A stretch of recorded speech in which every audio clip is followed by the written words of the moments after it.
সহায়পুৰী অঞ্চলৰে মাছপাৰা খৰা গাঁও এই অঞ্চলৰ এজন ব্যক্তিয়ে জৈৱিকা থানাত এটা গোচৰ তৰিছিলে।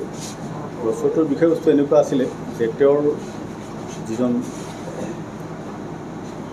মাইনৰ গাৰ্ল তেওঁৰ মানে এই আছাবুল হুছেইন নামৰ ব্যক্তি এজন একেই গাঁৱৰে ইচ্ছাৰ বিৰুদ্ধে ধৰ্ষণ কৰিছিলে আৰু যাৰ ফলত ছোৱালীজনী গৰ্ভৱতী হৈছিল। আৰু এই গোচৰটো জৈৱিকা থানাই পঞ্জীয়ন কৰিছিল জৈৱিকা PS কেছ নম্বৰ 212/218 নম্বৰত। আৰু তাৰপিছত পক্সো আইনৰ অধীনত ছেকশ্যন 6 এই গোচৰটো চাৰ্জশ্বিট দাখিল হৈছিল অভয়াপুৰী স্পেচিয়েল জাজ কোৰ্টত।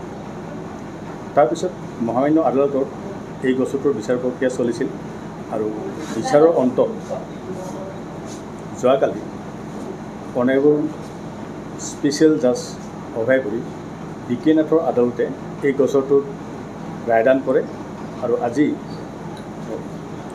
শুনানিৰ অন্তত পানিছমেণ্টৰ ওপৰত ৰায়দান হোৱাৰ পিছত অনাৰেবল কোৰ্টে এই গোচৰটোত আছাবুল হুছেইনক দোষী সাব্যস্ত কৰে আৰু তেওঁক যাৱজ্জীৱন কাৰাদণ্ড বিহে আৰু কাৰাদণ্ডটো সশ্ৰম কাৰাদণ্ড বিহে আৰু তাৰপিছত 6 মাহৰ চিম্পল ইমপ্ৰিজনমেণ্ট আৰু যদি 6 মাহৰ এই চিম্পল ইমপ্ৰিজনমেণ্টটো তেওঁ কাটিব নোখোজে তেওঁক 50,000 ফাইন দিব লাগিব আৰু ফাইনৰ এমাউণ্টটো পাব এই গোচৰৰ যিজনী ভুক্তভোগী তেওঁক দিয়া হ'ব।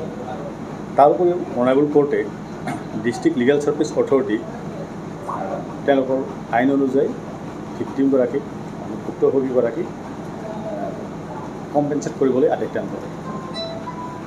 এইখিনিয়ে মূল কথা।